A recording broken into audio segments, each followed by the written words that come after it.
Alright, here's the bolts that I got for these shackles. Now these are the shackles, and these go like this. I'm going to show you how these go. This thing has been reworked a lot, but I got it right now. That's what these narrow pieces are for, is the shackles. Now if you look, this one is quite a bit wider. This one is not for the shackles. This is just for the spring, like this. Alright. And then this smaller one, this will be welded up or bolted up into the trailer, and then the shackle is going to come down like this.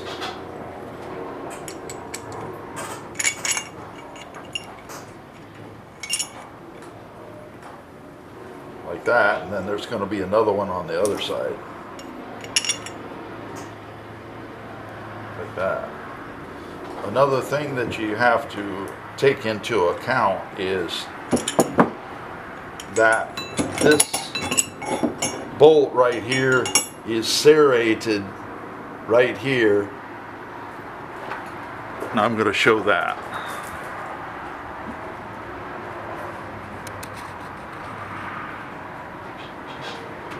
Yeah, see, it's serrated right there.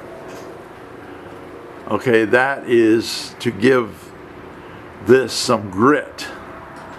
But when you're tightening up everything, you're going to have to take that into account, because the shackles will not go together just right without you taking that into consideration. I'll show you that in a minute.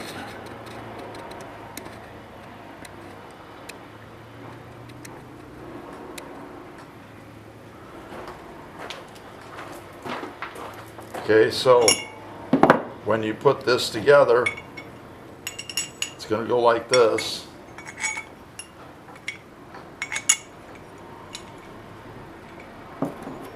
Shackle's going to go on there. Then you only have a few threads for the shackle, or for the nut. And these are special nuts. These are made to tighten and then not to loosen very easily. So it's going to go something like this, and then you're going to pull this serrated part into this shackle. I did not know how to put this together. There was no instructions in this box that came with everything, all these components. In the automotive field, you call these things components. Okay, here is another view of the axle that I took off. The thing is, this is steering gear, okay? This is made for the front of a truck or car, and it's just not going to work.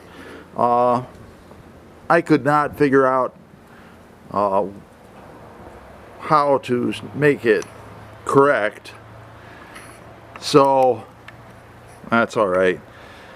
And so I had to cut it right here, and it was welded right here, right here,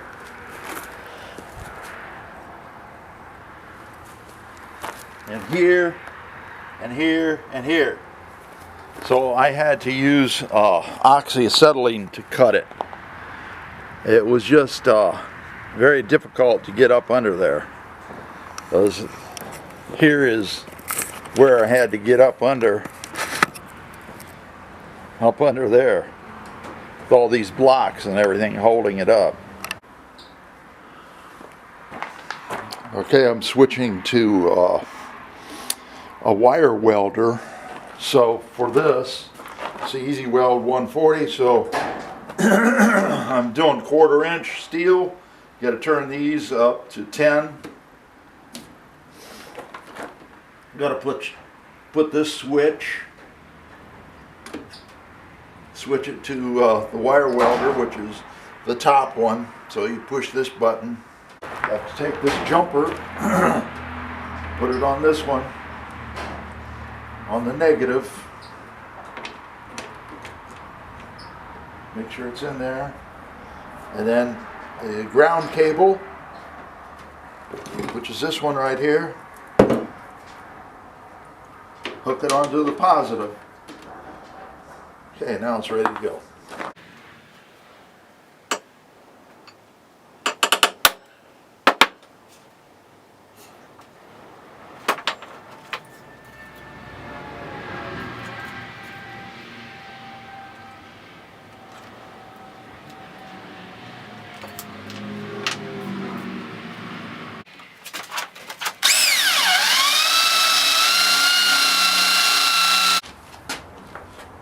I'm going to do the drill press instead. Drill press seems to do a better job.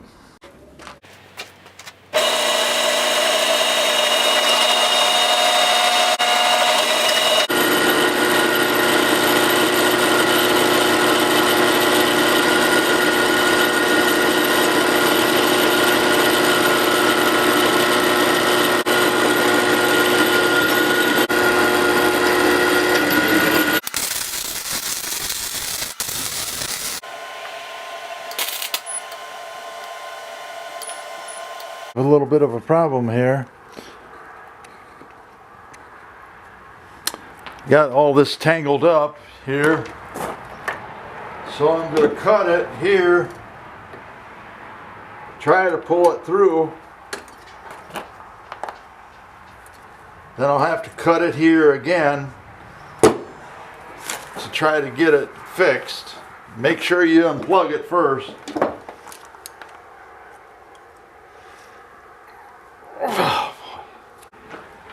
I had to take this gun apart, and then finally I took the end of it off and pulled this big long strand out. So I loosened the front of it so I get that off. Then I got these tips, so I might put those on. You got to make sure you get the right number. I believe this is 30.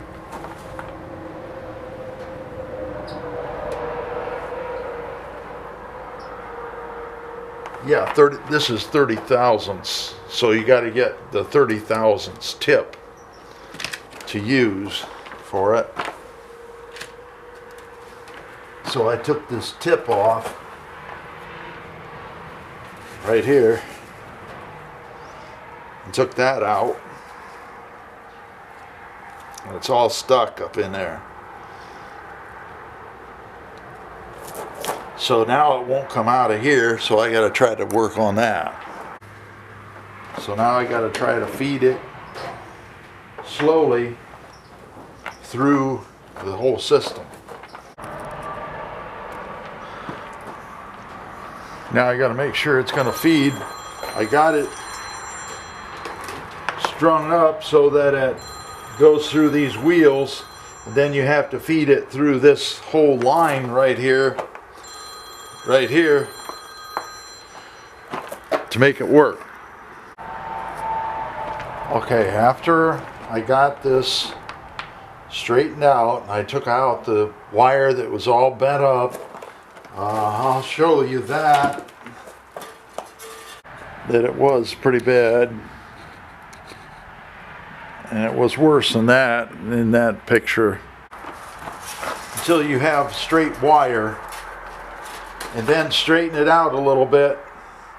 You have to take this thing loose right here. You have to take that knob loose, and then feed this wire into this area right here, right into the center of that. I'll show you that. Yeah, you feed it in here, and this is the drive roll right here. that silver area right under this wire right here.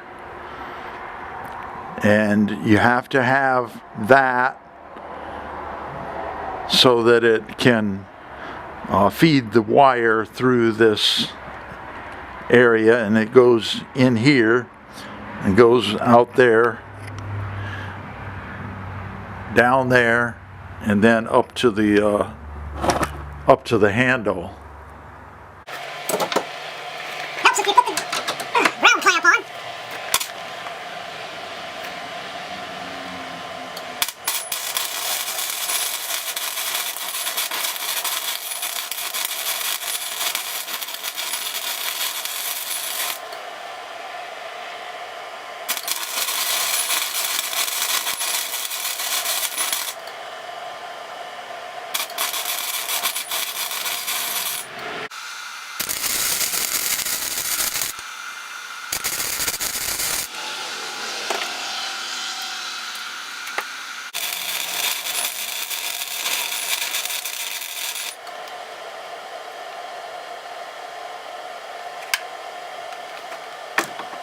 Now I gotta make.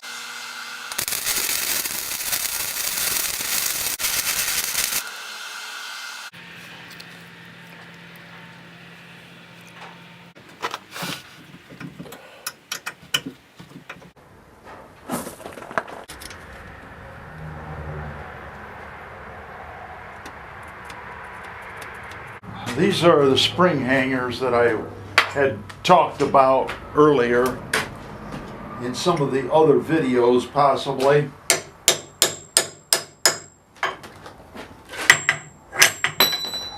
One of the spring hangers, and here is the curvature of it right here. This one is going to be chewed up, but the weld is going to take care of it. This trailer is approximately between, I would say, 500 and 1,000 pounds, possibly a little bit more. So this is the curvature, and this will have to be welded. Now, if you look at this axle,